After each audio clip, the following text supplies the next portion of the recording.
Nou, hierdie middag gaan ek vir u vra om die woord van die Here saam oop te maak. En ons gaan saam lees in Jeremia 17.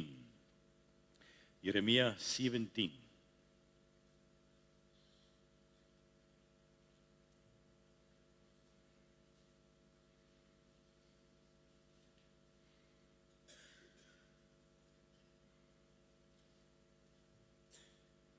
Ons lees daar van die begin af.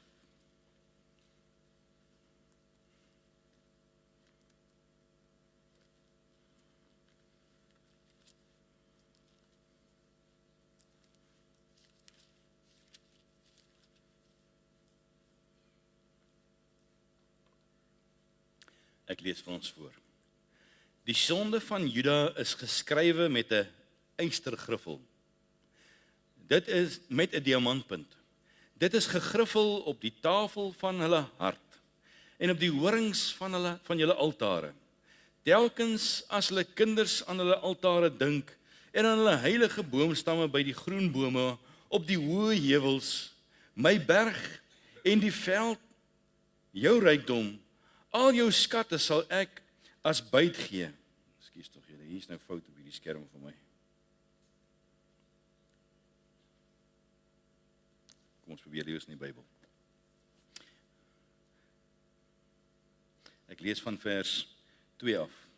Telkens as hulle kinders aan hulle altare dink en aan hulle heilige boomstamme by die groen bome op die hoë heuwels, my berg in die veld, jou rykdom, al jou skatte sal as byt gee saam met jou hoogtes, weens die sonde in die hele grondgebied.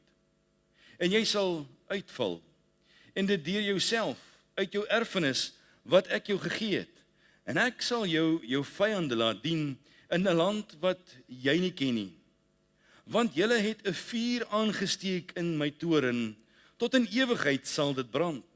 So sê die Here, vervloek is die man wat op die mens vertrou, en vlees sy arm maak, terwyl sy hart van die Here afwyk. En hy sal wees soos 'n kaal bos in die wildernis, en hy sal nie sien as die goeie kom nie, maar dorplekke in die woestyn bewoon, 'n brakerige en onbewoonde land. Geseënd is die man wat op die Here vertrou, en wie se vertroue die Here is, want hy sal wees soos 'n boom wat by die water geplant is, en sy wortels uitskiet by die stroom, en nie vrees as daar hitte kom nie, maar sy blad bly groen. En in 'n jaar van droogte is hy nie besorg nie, en hou nie op om vrugte te dra nie. Bedrieglik is die hart bo alle dinge. Ja, verdorwe is dit, wie kan dit ken?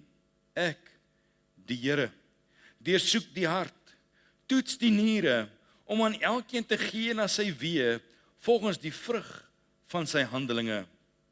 'n Voël word wat eiers uitbroei, sonder dat hy dit gelê het, is hy wat rykdom verwerf, maar nie eerlik nie. In die helfte van sy dae moet hy dit laat agterbly, en in sy einde sal hy 'n dwaas wees. 'n Troon van heerlikheid, verhewe van die begin af, is die plek van ons heiligdom. O Here, verwagting van Israel, almal wat u verlaat sal beskaamd staan. Wie van my afwyk, sal op die aarde geskryf word, want hulle het die Here, die fontein van lewende water, verlaat. Maak my gesond, Here, dan sal ek gesond word. Verlos my, dan sal ek verlos word, want u is my lof. Daar sê hulle vir my, waar is die woord van die Here? Laat dit tog kom. Wat my aangaan, ek het my nie onttrek om u as herder te volg nie. In die ongelukkige dag het ek nie begeer nie. U weet dit, wat uit my lippe uitgegaan het, was voor u aangesig. Wees my nie tot 'n verskrikking nie. U is my toevlug in die dag van onheil. Laat my vervolgers beskaamd staan, maar laat my nie beskaamd staan nie. Laat hulle verskrik wees, maar laat my oë nie verskrik wees nie. Bring oor hulle die dag van onheil en verbreek hulle met 'n dubbele verbreking. Daar is die woord van die Here. en vertrou ons die Here dat hy sy woord in ons harte sal seën. In ons geleesde gedeelte is daar 'n paar kosbarehede wat vir ons uitgewys word. En ons weet, as 'n mens praat oor die onderwerp, dan weet ons dat jou en my hart is 'n moeilike saak om oor te gesels. Want die hart van die saak is die sake van die hart. Jeremia 17 vers 1 sê, die sonde van Juda is geskrywe met 'n ystergriffel met 'n diamantpunt. Dit is gegriffel op die tafel van hulle harte en op die horings van hulle altare. Sonde is in hulle harte ingegraveer. Hulle toestand van sonde is diep inherent in die mens se natuur ingeweef. En in hulle godsdiens in. Wanneer hy verwys na die horings van hulle altare, dan praat hy van hulle godsdiens. Die lewe waarin hulle offers aan God bring. Die lewe waarin hulle 'n toewyding aan die Here bring. Hierdie lewe waarin hulle dag vir dag met die Here omgaan. En hy sê dat sonde is ingegriffel in die diepste dele van ons as mens, en die volk van die Here ook in hulle lewe in. Nou Jeremia 17 speel af in die suidelike ryk van Israel, dis nou die gedeelte waar Juda aan was en bewind was. Hulle het diep verval in afgoderry, diep verval in geestelike rebellie, diep verval in baie dinge wat nie was wat dit moes wees nie. En op die brink van ballingskap het hulle self bevind.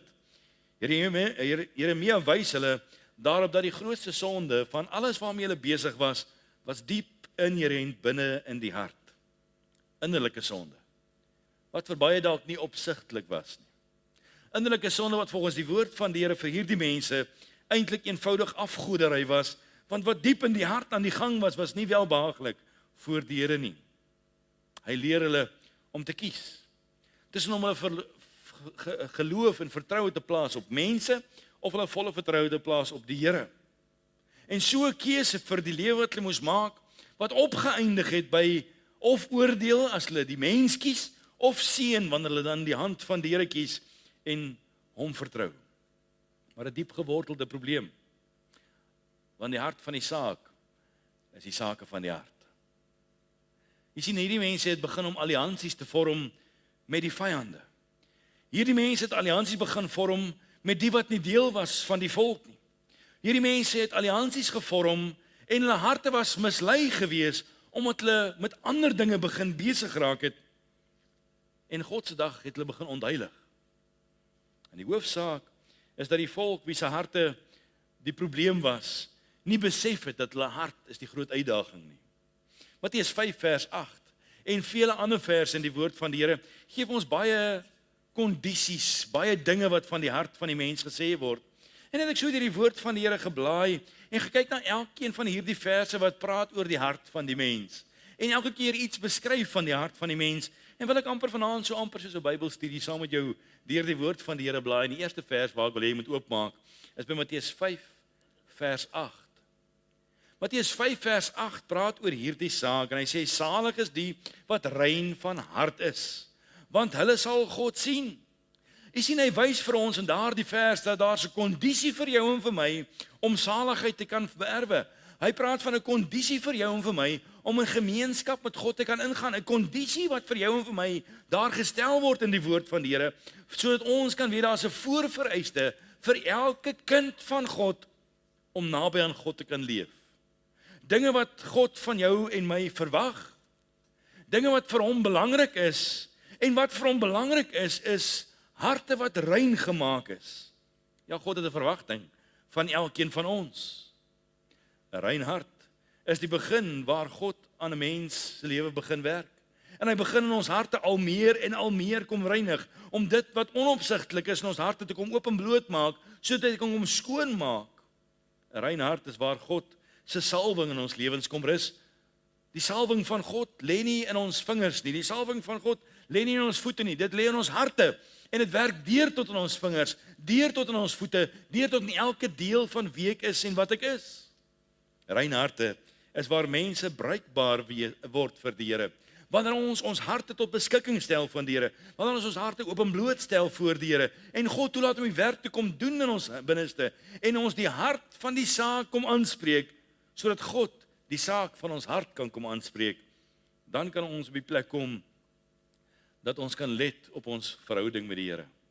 Hosea 10 vers 12 en verder sê, saai vir julle volgens die eis van geregtigheid, maai in ooreenstemming met die liefde, braak vir julle 'n braakland, want dit is tyd om die Here te soek, totdat hy kom en geregtigheid oor julle laat reën. Julle het goddeloosheid ingeploeg, julle het slegtigheid gemaai, die vrug van leuns geëet, omdat jy op jou weg vertrou het, op die menigte van jou helde. Omdat jy op mense vertrou het en in mense ingesaai het, het jy 'n verwagting van mense gehad, maar hy kom praat nou en hy sê, braak vir julle 'n braakland. Hy praat nou hier van die hart wat omgedolwe moet word, om gereed te wees vir God, om die werk te kom doen, dat die saad gesaai kan word.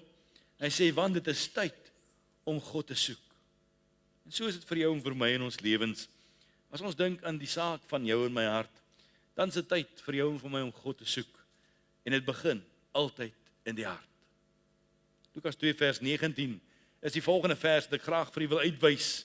Hy sê, maar Maria het al hierdie woorde bewaar en in haar hart oordink. Hierdie vrou het woorde van die Here af verneem. Sy het 'n boodskap geontvang en sy het daardie woord wat sy ontvang het diep in haar hart gebere, dat sy teen God nie sal sondig nie, en sy het hierdie woorde geoordink en bepeins en bereken en geweeg en dit in haar lewe kom toepas. Jy sien, maar ons verantwoordelikheid vir elke kind van God, om die woorde wat ons van God af ontvang, diep in ons harte te kan bære.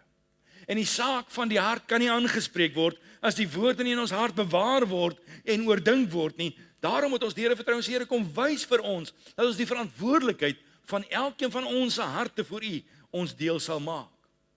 Sy woord moet ook in ons harte gebêre word. En in jou en my hart moet die woord van die Here vir ons kom gee, oorweeg en oordink word, gemeet word, gepas word, so daardie woord kan inpas presies daar in my lewe, waar dit so broodnodig is. En ek en jy moet hierdie verantwoordelikheid neem, van God se woord, in ons harte. Want ons weet die woord van die Here sê vir ons, elke woord wat na ons kant toe kom, gaan nooit ledig teruggekeer word nie. Elke woord wat na ons kant toe kom, sal nooit maar net uitgewerp word nie. Elke liewe woord, is daar ja en amen op. En ons is die verantwoordelik is, om ons harte oop te stel, sodat hierdie woord diep inslag in ons harte sal vind. Lukas 8 vers 15 praat verder oor hierdie gedagte. Hy sê wat in die goeie grond val, dit is die wat nadat hulle gehoor het, die woord in 'n edele en goeie hart hou en met volharding vrug dra. So hy praat weer eens hier oor die hart. En hy praat van 'n volhardende hart. Hy praat van 'n hart van toewyding. Hy praat van 'n hart wat gedring word om tot die einde toe aan te gaan. 'n gewillige hart, 'n hart wat ingestel is, 'n hart met 'n deursettingsvermoë, te midde van die lewe, te midde van wat gebeur, maar is 'n hart wat 'n goeie hart genoem word, volgens die woord van die Here. Is jou en my hart daar die goeie grond? Is jou en my hart daar die hart van volharding, daar die edele en daar die goeie hart? Of is ons daar die hart wat bietjie vergeetagtig is? Is ons daar die hart wat bietjie afleiding het? Is ons daar die hart wat dalk bietjie te edel is vir die menslike, en ons kan nie altyd volhou in die geestelike nie. As jy vandag so 'n hart het, dat die Here van ons hart kan kom praat as 'n goeie hart, dan sal jy hierdie deursettingsvermoë hê wat die Here van praat. Dan sal jy hierdie getrouheid hê. Dan sal jy hierdie voortdurende soeke hê na die Here, so dit kan uitwerk in my lewe, dat die saak van die hart in my lewe sal uitwerk soos wat God dit wil. Matteus 22 vers 37 gaan verder. Hy sê en Jesus antwoord hom, jy moet die Here jou God lief hê met jou hele hart. Hy sê, jou en my godsdiens hang af van my hele hart. 'n halwe hart is nie godsdiens nie. 'n deel van my hart is nie godsdiens nie. 'n deel van my hart is nie saligheid nie. 'n deel van my hart is nie seën nie. Maar 'n hele hart is wat God van ons verwag. 'n hele hart waarin ek toegewy is en oorgegee is. 'n hele hart waarin ek alles voor hom neerlê en alles wat ek is en alles wat ek ooit kan wees vir die Here kom bied. Dis die hele hart wat ek vir hom kom gee. En daar niks meer is wat my hart kom okkupeer nie. Matteus 15 vers 8 sê, hierdie volk nader my met hulle mond en eer my met hulle lippe, maar hulle hart is ver van my. En as ons dink aan daardie vers wat in die wet van die Here is, dan ons die Here moet dien met ons hele hart, om moet lief hê met ons hele hart, dan besef 'n mens dat ons soms hierdie groot fout maak, dat ons harte net bietjie te ver is van waar dit moet wees. Dis die probleem van God se volk gewees, dis die probleem tot vandag. Harte wat net so bietjie te ver is van waar dit moet wees. En hy het die hemel vir ons verlaat. Maar hierdie mense se harte het nog nie Egipte verlaat nie. Kan jy jouself indink? Die God van die heelal verlaat die hemel, hy ontledig homself, hy word 'n mens, hy kom leef op hierdie aarde om onder sy mense te kom woon en hy kom word een van hulle. En hy kom word nie net een van hulle nie, hy kom plaas homself in die skoot van een van sy skepsele. Omdat hy 'n hart het vir die mens. En hy kom doen dit vir 'n mens wat nie 'n hart het vir hom nie. Hoe verskriklik is dit? As 'n mens dink aan die diepte daarvan, dan kom ons dink so 'n bietjie mooi. Hoe ver behoort jou en my hart van God af te wees? Hoe naby aan die Here behoort ons harte aan hom verkleef te wees? Hoe naby aan die merk behoort ons harte te wees, sodat ons nie af sal dwaal in hierdie wêreld nie, sodat ons nie met ander dinge sal besig raak nie. Wat moet ons hart se posisie wees? In nabyheid aan die Here, sodat ons die volheid van God kan beleef in ons dag vir dag lewe. Markus 6 vers 52 sê, want hulle het by die wonder van die brode nie verstandig geword nie, omdat hulle hart verhard was. God doen 'n wonderwerk. Hy doen 'n groot wonder, duisende mense word gevoed, daar's groot dinge wat gebeur, maar omdat hulle harte verhard is, daarom het hulle nie geleer uit die wonders van die Here uit nie. Dis die tweede probleem in die volk van die Here, harte wat verhard geword het. En baie keer sit ons met hierdie probleem vandag nog, met harte wat hard geword het. Onoortuigbare harte is harde harte, onsensitiewe harte is harde harte, nie aanraakbare harte nie, is harde harte, ongevoelige harte is harde harte, nie ingestel op die stem en die woord van die Here nie, onbeweeglik. Nou eintlik as ons nou praat in die gewone mediese wêreld, dan sou 'n mens sê 'n versteende hart is 'n gevaarlike hart. En nou praat hulle van die hartspiere wat soepel en beweeglik moet wees, en as daardie hartspiere bietjie begin versteen, is dit lewensgevaarlik, en net so is 'n harde hart lewensgevaarlik. Wanneer ons onoortuigbaar word, wanneer ons onleerbaar is, onsensitief, wanneer ons nie oplet na die besoeking van die Here, wanneer hy ons harte kom aanraak nie, is dit gevaarlik vir jou en vir my siel. Matteus 6 vers 21 is die volgende vers wat ek graag vir julle uitwys. Hy sê, waar julle skat is, daar sal julle hart ook wees. Nou die vorige vers het ons gevra, hoe naby aan hom behoort ons hart te wees? En hier kom gee hy vir ons die antwoord oor waar ons harte is. Daar waar die skat is, daar sal die hart wees. En hoe verder die skat verwyder is, hoe verder is die hart van die Here af. Harte en skatte kan nie van mekaar geskei word, het jy geweet? Elke hart het 'n skat. En elke skat het vele harte. Jy sien, baie van ons verloor ons hart op dieselfde ding. Daarom het baie skatte, baie harte, maar baie harte is op dieselfde plek as waar jou skat is. Jy kan nie jou hart in die Here verloor en jou skat in die wêreld hê nie. Jy kan nie jou hart in die wêreld verloor met baie ander dinge en dink dat jy naby aan God is nie. En dis juist die doel wat die bose het daarmee. Daarom is daar baie skatte wat in die lewe van ons opgedis word, sodat harte gesteel kan word. Vriende, is jou hart dalk gehijack deur die skatte van die lewe? Is dit dalk moontlik dat jou hart dalk net nie gevind kan word op die plek waar hy moet wees nie? Nou jare gelede, toe ek in die sekulêre wêreld was daar een ou, en die een aand was hulle uitgewees, en hy het in 'n woonstelkompleks gebly in Bedford, wie julle. En hy het uitgekom die volgende oggend toe hy die garage deur oopmaak, toe sê hy maar, ja, sy kar is nie waar hy moet wees nie. En hy bel die polisie, en die polisie kom aan, en hulle is baie bekommerd, want hierdie ou se kar is gesteel. En op 'n stadium kom 'n ander vrou, so 5 garages aan daai kant toe, en sy maak die garage oop, en sy sê, wie se kar staan hier binne? Toe het hierdie ou in sy, wat jy dit ook al wil noem, by haar garage gekom, en die garage hier oopgemaak, en die kar mooi ingetrek, en haar kar bietjie vorentoe gestamp, tot hy heel voorkom, ingetrek en die deur toegemaak, en toe sy motor nie waar hy moet wees nie, en baie keer is ons harte presies dit. Ons stamp en stoot baie keer mekaar uit die pad uit, om ons harte te parkeer op plekke waar hy nie hoort nie. En wat 'n gevolg is dit baie keer, Want as waar jou hart is, daar sal jou skat ook wees. Matteus 12 vers 34 sê hierdie volgende woorde. Hy sê, ander geslag, hoe kan julle goeie dinge praat terwyl julle sleg is? Want uit die oorvloed van die hart praat die mond. Het jy geweet, elke hart het 'n hartverklikker? En dis die mond. Hy sê wel, die hart is bedrieglik bo alle dinge. Wie kan dit ken? Maar jou mond lieg nooit oor wat in jou hart aan die gang is. En dit wat in jou hart is, kom by jou mond uit. En jy kan dit nie keer nie. Dis so natuurlik, dis so eenvoudig. Ja, die hart lieg vir my, maar die mond lieg nie vir jou nie. Want die hart dring die mond. Ja, daar waar rebellie in die hart is, kom rebellie by die mond uit. Daar waar haat in die hart is, daar kom haat by die mond uit. Daar waar haat en neidigheid in my binneste is, daar kom haat uit by my mond. Daar waar 'n gesindheid in my binneste is, daar kom 'n gesindheid by my mond uit. En as 'n mens dink daaraan, dan wonder 'n mens soms, as ons luister na die gesprekke wat gevoer word in die dag waarin ons leef, dan is dit skrikwekkend om te dink, wat is die oorvloed van die hart? Matteus 13 vers 15 sê, want die hart van hierdie volk het stomp geword. Dis die derde probleem met die volk van die Here. 'n Volk wat deur God aangeraak is. 'n Volk wat deur God besoek is. 'n Volk waarmee die Here besig was. 'n Volk wat hy uitverkies het. 'n Volk wat hy mee bemoeienis gemaak het, keer op keer, weer 'n keer nader getrek het, en vir 'n ewigheid lank bly met hierdie volk besig.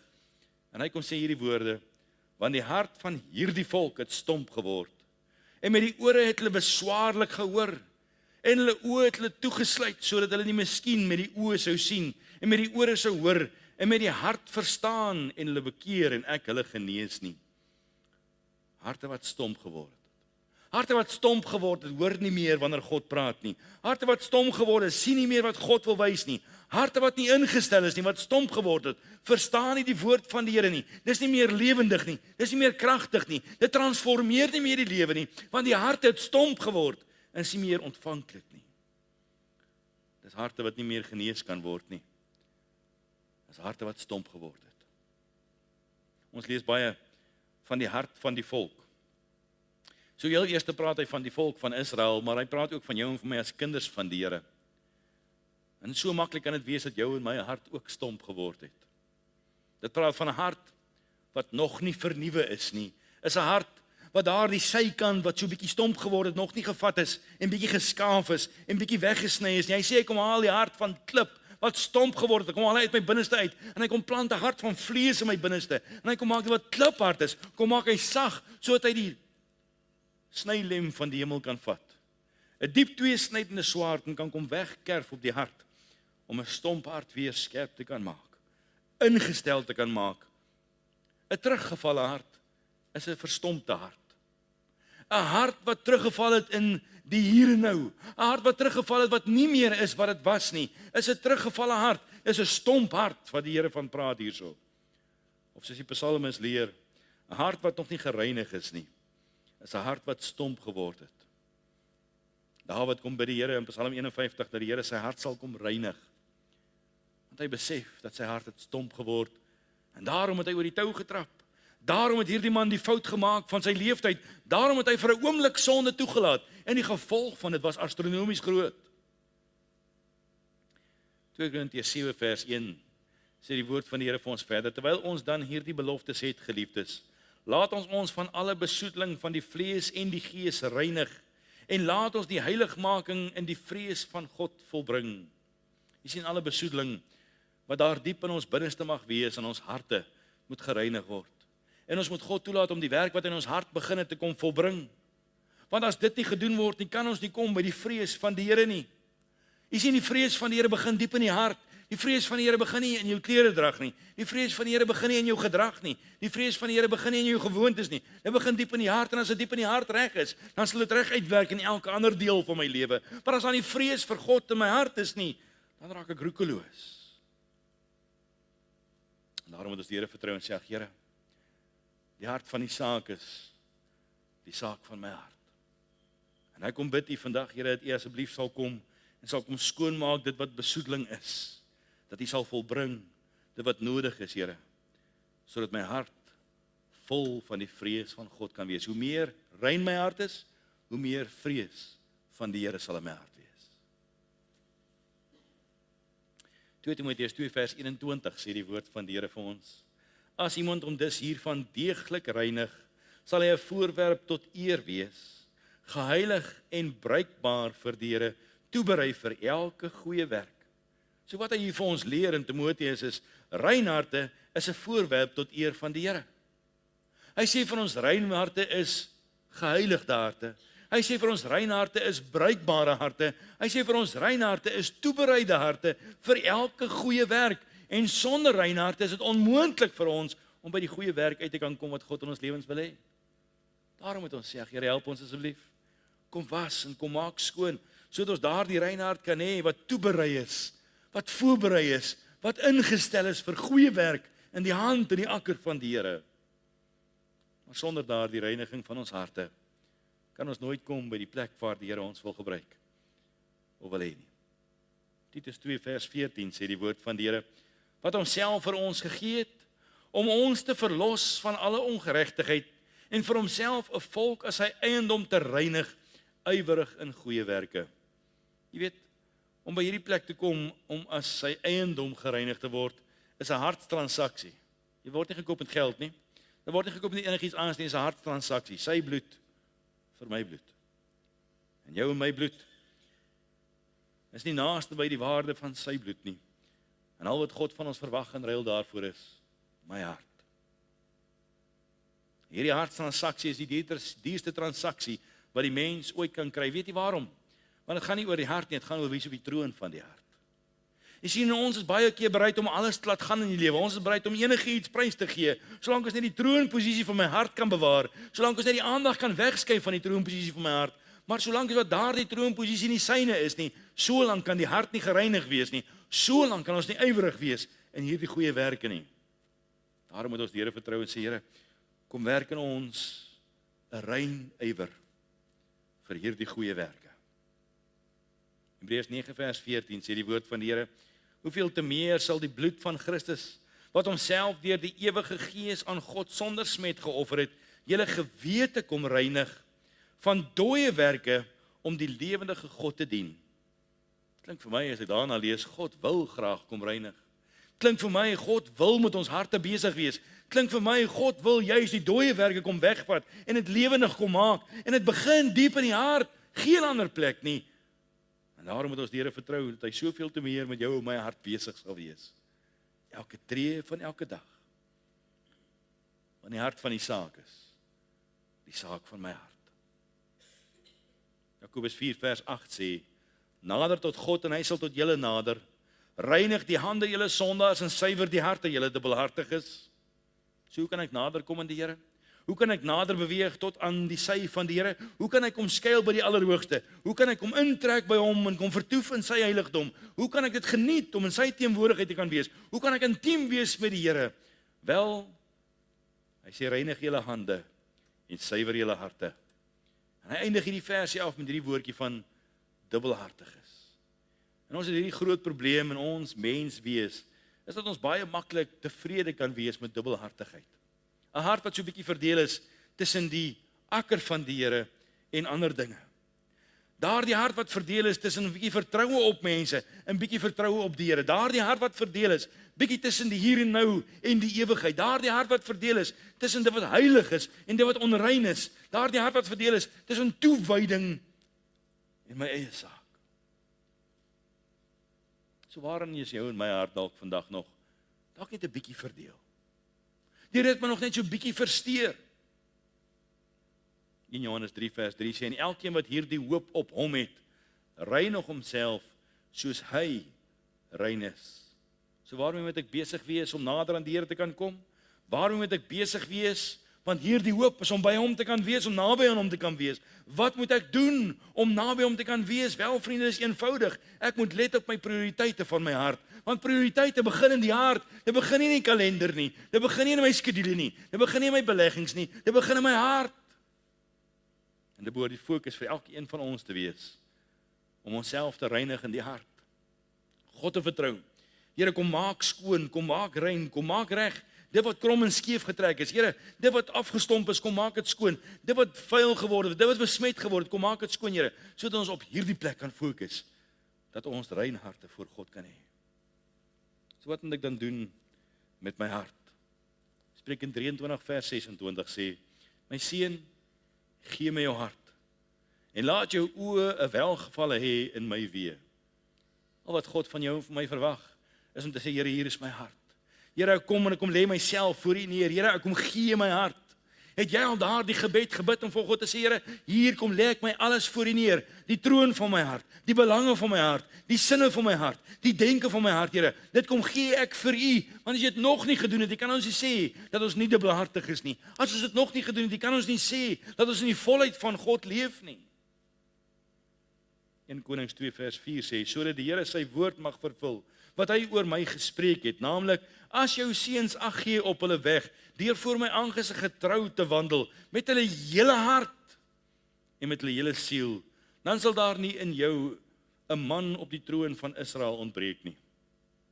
Weet jy, as ons harte geheel en al aan hom gegee word, sal daar nooit iemand ontbreek op die troon nie, sal daar nooit niks ontbreek in die wil van die Here nie. Maar wanneer ons harte nie daar die getroue wandel het nie, wanneer ons harte nie geheel en al hom oorgegee is nie, wanneer ons 'n deeltjie van ons hart vir onsself wil hou, dan ontbreek dinge.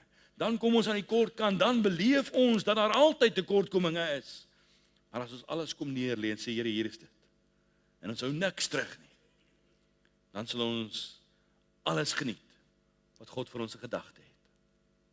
Psalm 37 vers 4 sê, die derde ding wat ek en jy moet doen met ons harte, hy sê, verlustig jou in die Here, dan sal hy jou gee die begeertes van jou hart. Jy sien die sleutel vir jou en vir my, om die volheid van God te kan geniet, is om ons te verlustig in hom, om ons harte te verlustig in die teenwoordigheid van die Here, daardie verkoeking, daardie genieting, daardie belewenis, dat niks my sal skei van sy liefde nie, dat niks my sal terughou nie, dat niks my sal onttrek nie, maar my hart is verlustig in sy teenwoordigheid. Ek is dol verlief op die koning van die konings. Ek het my hart verloor op die troon van die hemel. Maar as my hart verloor het op enigiets andersters, het ek my verlustig op die dinge van hier en nou, en nie die dinge van die ewigheid nie. Daniël 10 vers 12 gaan verder, hy sê, toe sê hy vir my, wees nie bevrees nie, Daniël, want van die eerste dag af dat jy jou hart daarop gerig het om ag te gee, en jou voor die aangesig van jou God verootmoedig, is jou woorde gehoor, en jou woorde ontwil, het ek gekom. God se hand kom in beweging oor 'n hart van verootmoediging. God se hand kom in beweging en sê, van die oomblik wat jy jou hart voor my verootmoedig het, van die oomblik toe jy jou hart op my gerig het, van die oomblik toe jy gesê het, Here, hier is ek, my alles op die altaar, van die oomblik af, het ek ag gegee op elkeen van jou gebede. Jy sien, harte daarop bring 'n kostelike belewenis in elkeen van ons se lewe. En daarom moet ons sê, Here, kom en werk in my hart. Dat ek daardie hart sal hê wat verootmoedig is voor die Here. Daardie hart sal hê wat altyd gerig is om ag te gee op wat God wil hê.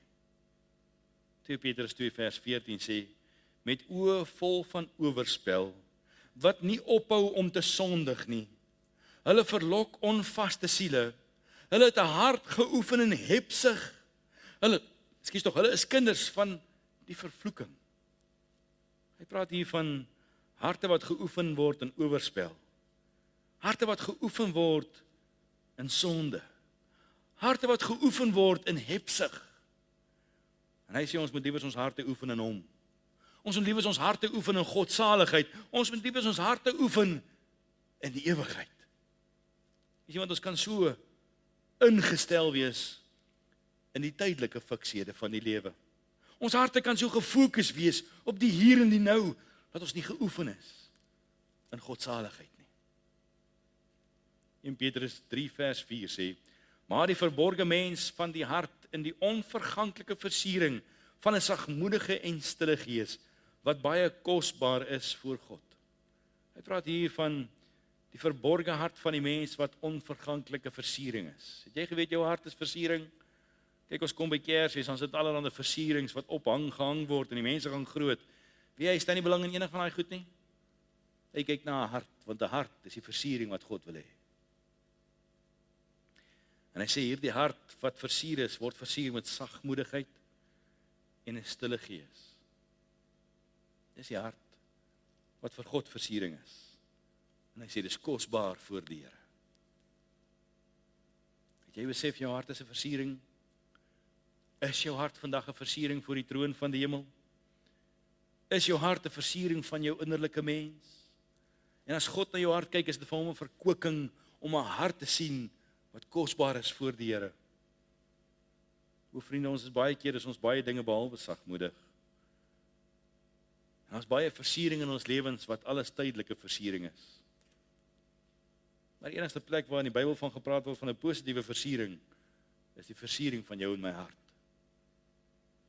En dit het my so gegryp toe ek dink daaraan. Hoeveel van dit is in jou en my lewe? 1 Petrus 1 vers 22 sê, as julle in gehoorsaamheid aan die waarheid julle siele deur die Gees tot ongeveinsde broederliefde gereinig het, moet julle mekaar vurig lief hê uit 'n rein hart. Hy sê as jou hart gereinig is, sal ons mekaar vurig lief hê. En as jou hart nie gereinig is nie, sal ons nie. Is dit nie 'n scary vers nie, julle? Dit gryp my aan. Want die hart van die saak is die saak van die hart. En hoe moet ons dit dan doen? Hebreërs 10 vers 22 sê, laat ons toetree met 'n waaragtige hart, in volle geloofsversekerheid, die harte deur besprenkeling gereinig van 'n slegte gewete en die liggaam gewas met rein water.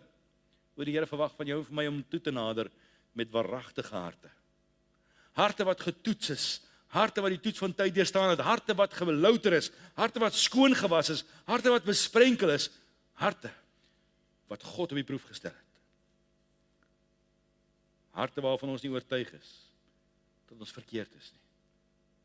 Hebreërs 8 vers 10 praat verder oor hierdie hoe. Hy sê, want dit is die verbond wat ek na die dae sal sluit met die huis van Israel, spreek die Here. Hy sê, ek sal my wette in hulle verstand gee en dit op hulle harte skrywe, en ek sal vir hulle 'n God wees, en hulle sal vir my 'n volk wees. En hoor nou baie mooi, eintlik is dit so mooi. Hy sê, ek kom grafeer op die tafel van jou en my hart, die woord van God. Hy sê, en dit sal in ons verstand vasgeslaan word, hierdie woord. En dis die bewys dat ons hart aan hom toegewy is. Want hy kom skryf dit op die tafel van ons harte. En as dit gebeur, dan sal hy vir ons 'n God wees. Dan sal ons vir hom 'n volk wees. So hoeveel van hierdie woord van die Here is op ons harte gegrafeer? Hoeveel van dit wat reg is, weet jy is reg. En hoeveel van dit wat verkeerd is, weet jy is verkeerd. Maar soms gee ons die om nie. Want die hart van die saak is die saak van die hart. Daarom moet ons pas op. Want Hebreërs 3 vers 12 sê, sorg daarvoor broeders, dat daar nie miskien in een van julle 'n bose of 'n ongelowige hart is nie, deurdat hy van die lewende God afvallig word nie. Hy sê as ons in afvalligheid enigstens minder toegewy is aan die Here as wat ons was, dan is ons besig om 'n bose en ongelowige hart te hê. Wat 'n waarskuwing vir 'n kind van die Here. Wat 'n waarskuwing teen my eie hart. Wat 'n aanspreking vir jou en vir my diepste binneste wese, want daar's 'n danger zone in jou en my hart. Daar's 'n gevaarsone, daar's rooi ligte by so 'n hart wat enigstens afvallig geword het, want is 'n hart wat die woord van die Here sê, dit is 'n bose en 'n ongelowige hart. Hebreërs 3 vers 10 gaan verder, en dan praat hy oor hierdie waarskuwing. Hy sê, daarom het ek vertorend geword op daardie geslag en gesê, altyd dwaal hulle met die hart, maar hulle het my weer nie leer ken nie.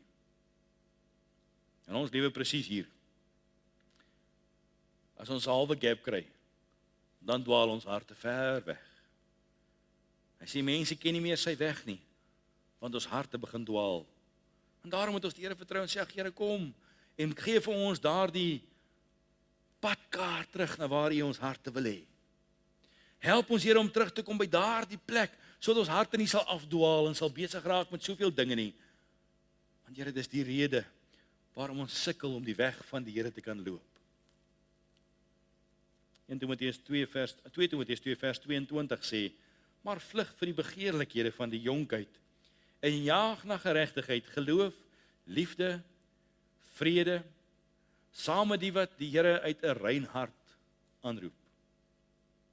Hy sê, wat is vandag die roepstem van jou en my hart? Om te roep na geregtigheid, te roep na geloof, te roep na liefde, te roep na vrede, en nie na die begeerlikhede van die lewe nie. Roep jou my siel vandag na die hemel? Roep jou my siel vandag na God se standaard, God se woord, God se werk in ons lewens? Of roep jou my siel vandag vir enigiets anders, wat God dalk nie mag welbehaaglik wees nie? Wel, die hart van die saak is die saak van my hart. So wat wil God dan doen met jou en my hart? Jesegiel 11 vers 19 sê hierdie woorde, hy sê, ek sal hulle een hart gee, en 'n nuwe gees in hulle binneste gee. En ek sal 'n hart van klip uit hulle vlees verwyder, en hulle 'n hart van vlees gee. Hy sê, wil vir ons een hart gee. Nie Johan se hart nie, nie die kerkraad se hart nie, God se hart. En as jou en my hart nog nie God se hart is, en een hart is nie, dan is ons nog nie om toegelaat om ons te kom vernuwe nie. Dan is ons nog nie toegelaat om ons denke te kom verander nie. Dan is die ou hart nog nie uitgehaal nie. Een hart, 'n nuwe hart. Daardie hart van skeiding is uitgehaal, daardie hart van besoedeling is uitgehaal, daardie hart van besmetting is uitgehaal. Een hart, die hart wat die kruis deurstaan het, die hart wat alles geoffer het vir siele wat verlore gaan, die hart wat hierdie lewe laat draai, daardie hart wat die groot verskil kan maak.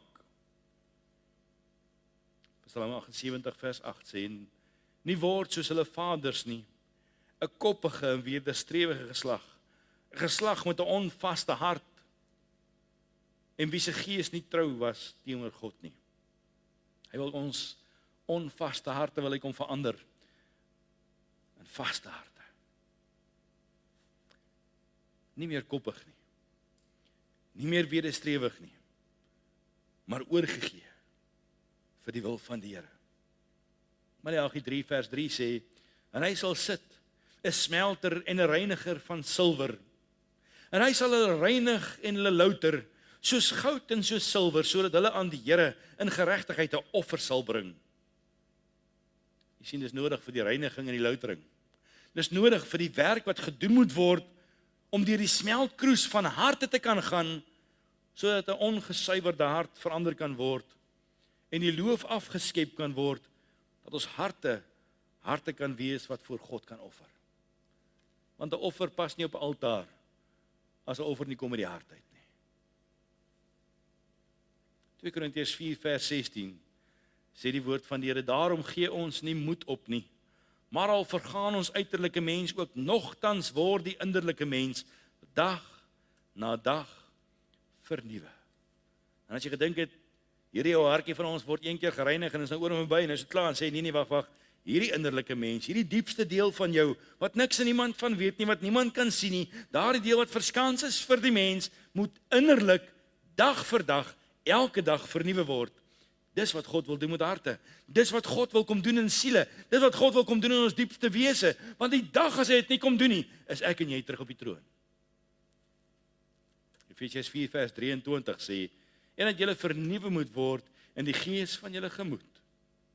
Kolossense 3 vers 10 sê, en julle heel met 'n nuwe mens moet beklee het, wat vernuwe word tot kennis na die beeld van sy Skepper. Jy sien, as hier die hart vernuwe is, as hier die hart verander is, as hier die hart transplant oorgedoen is, en daar 'n nuwe hart in my binneste ingeplaas word, en die klipharde hart uitgehaal word, en die sagte hart van vlees ingesit word, dan is daar 'n nuwe bekleding, 'n verandering in jou en my beeld, in jou en my karakter, deur die een wat dit in die eerste plek in mekaar in verweef het. Het jy al God toegelaat om die hart wat daar binne is, wat sonde daar kom plaas het, te kom uithaal? En soos wat hy in die begin van die skepping, voor die grondlegging van die aarde, die plan en die tapisserie by mekaar gesit het, om jou mekaar te weeg, uit te gaan haal, uit die Laodiseër kabinet, en weer van voor af te begin, om die hart wat hy vir jou wil kom gee, te kom inweef in jou siel in. As hy nog nie het nie, dan is ons nog nie vernuwe nie. So wat is God se doel met my nuwe hart? Jeremia 24 vers 7, hy sê, en ek sal hulle 'n hart gee om my te ken, dat ek die Here is, en hulle sal vir my 'n volk wees, en ek sal vir hulle 'n God wees, want hulle sal na my terugkeer met hulle hele hart.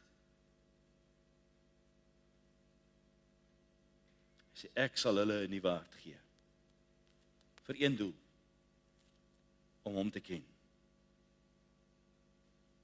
Hy wil kom herstel, hy wil kom herbou, hy wil nuwe groei bring, hy wil 'n nuwe hart bring, sodat ek dieptes van God kan deurken wat ek nog nooit eens aan gedink het nie. En dan laat die Here vir jou iets nuuts kom wys van sy karakter, van sy wese. Wanneer laas het jou en my hart in die pad gestaan van dit wat God vir ons wou kom wys het? So wat hinder God se werk in my hart? 2 Konings 19 vers 27 sê, maar ek ken jou sit en jou uitgaan, en jou ingaan, en hoe jy teen my raas. Jou en my geraas, verhinder God se werk binne in ons harte. Want hy ken my sit en my opstaan. Hy weet van elke deel van waar ek ingaan en uitgaan. Hy weet van elke bietjie van wie ek is en wat ek ooit kan wees. Maar die geraas in ons siele is wat hom verhinder om die werk te volbring. Vir die volk het dit 40 jaar gevat. Hoe lank sukkel die Here dalk om die werk in jou hart klaar te maak? As gevolg van die geraas in ons siele. Psalm 91 vers 14 sê, omdat hy my liefhet, sê God, daarom sal ek hom red. Ek sal hom beskerm, omdat hy my naam ken. Omdat hy my liefhet, met 'n volkome hart, sal ek hom red, sal ek hom beskerm, omdat hy my naam ken. Psalm 95 vers 10 sê, 40 jaar het ek 'n afkeer gehad van hierdie geslag en gesê, hulle is 'n volk met 'n dwaalende hart, en hulle ken my weer nie. Jy sien, dwaalende harte sukkel om die weg van die Here te vind, maar soekende harte vind die Here. Nog nooit was daar 'n hart wat gesoek het wat God nie gevind het nie. Nog nie een keer was daar 'n hart wat voor God kom buig het en aangehou het om alles God te soek met die erns van sy siel en God nie gevind het nie. Maar dwaalende harte sal God nie vind nie. Psalm 119 vers 79 sê, laat die wat u vrees na my terugkeer en die wat u getuienis ken. Hy sê harte wat terugkeer is dit wat saak maak vir die Here. Dis God se begeerte. Dat jou en my harte sal wees wat terugkeer. Want vriende, dis die eenvoud van die saak. Dit is wat vir God saak maak. Prediker 1 vers 17 sê, maar toe ek my hart daarop gerig het om wysheid en kennis, onverstandigheid en dwaasheid te leer ken, het ek ingesien dat dit ook 'n gejaag na wind is. So wat wil die Here met ons harte kom doen? Hy wil hê ons moet harte hê wat gefokus is op die regte dinge. Baie maal is ons harte op alles gefokus, behalwe die regte dinge, en ons kom in die kortste end daarvan. Jesaja 1 vers 3 sê, ons ken sy besitter, en hy esel die krib van sy eienaar. Maar hoor jy die woorde? Hy sê, maar Israel het geen kennis nie. My volk verstaan nie. Waarom? Want hulle harte is afgedwaal. Want hulle harte is dubbelhartig. Want hulle harte het stomp geraak. Is dit miskien waar ons vandag is? Ons het nie die kennis wat ons behoort te hê nie. En ons verstaan nie wat God se plan vir ons is nie. Want ons harte is nie wat dit moet wees nie. So die hart van die saak is die saak van jou en my hart. En dit verduidelik baie waarom het baie keer gaan soos wat dit gaan. En daarom moet ons die Here pleit vir genade. Jeremia 12 vers 3 sê, maar u, o Here, ken my. U sien my en toets my hart by u. Hy sê in hierdie geleesde gedeelte wat ons gelees het, hy toets die hart, hy toets die niere, hy weet van elke deeltjie, hy weet wat ons doen, hy weet wat die oorsprong daarvan is, hy weet wat die gevolg daarvan is, hy weet wat die doel daarmee is, hy weet van elke deeltjie want hy toets ons harte. Hosea 2 vers 19 sê, en ek sal my met julle verloof introu. Dan sal jy die Here ken. Hy sê, ek sê vir my hart kom gee. Wanneer mense by verloving kom en sê, ek is my hart is nou joune, en jou hart is nou myne. So op watter stadium loop die huwelik skeef? Wanneer jou hart nie meer my hart is, en my hart nie meer jou hart is nie. So wanneer loop dit in ons geestelike lewe skeef? Wanneer my hart nie meer sy hart is, en sy hart nie meer my hart is nie. Johannes 10 vers 14 sê, ek is die goeie herder en ek ken my eie, en word deur my eie geken. Die wie een hart met hom het, die wie deur hom gereinig is, die wie deur hom besiel is, ken hom, en sal hom nooit mis nie. Vers 27 sê, my skape luister na my stem, en ek ken hulle, en hulle volg my. Daar waar ons harte een is in Christus, daar sal ons hom volg. Nie mense nie, nie vriende nie, nie belange nie, nie kerke nie, hom alleen. So waar is jou hart vandag voor die Here? As ons dink aan die saak van die hart, is dit so in jou lewe, dat jou hart reg is voor die Here? Of is die hart van die saak juist die probleem van jou en my hart? So mag die Here vir ons kom stil maak in ons gemoed. En dis 'n oomblik soos hierdie wat ek baie keer voel, 'n mens kan net die horlosie gaan stil staan. En sê, Here, asseblief, kom ons stop net hier.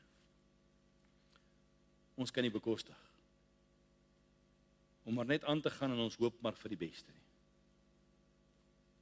So mag die hart van die saak in jou en my lewe, en die saak van jou en my hart voor God reg wees, soos wat God wil hê dit behoort te wees.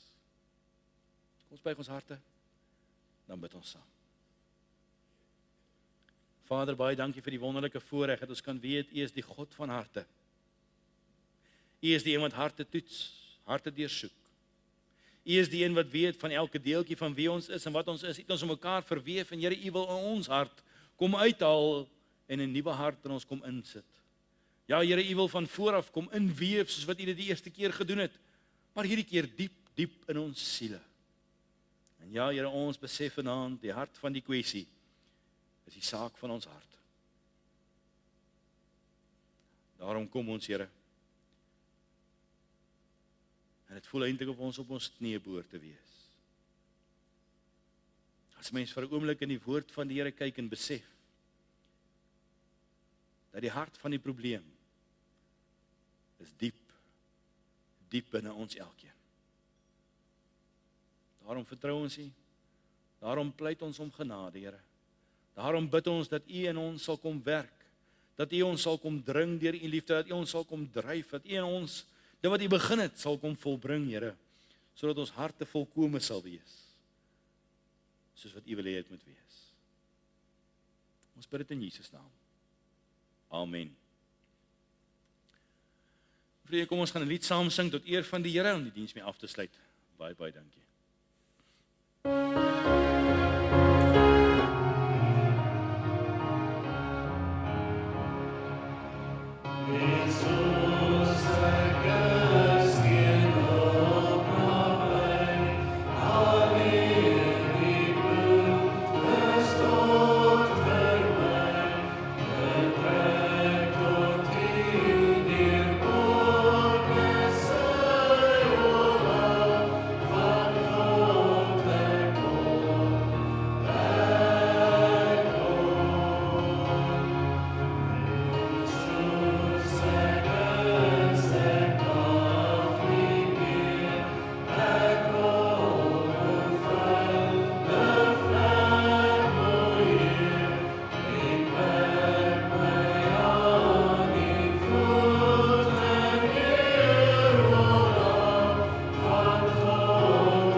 Vir 'n koppie koffie na die tyd, jy is baie, baie welkom.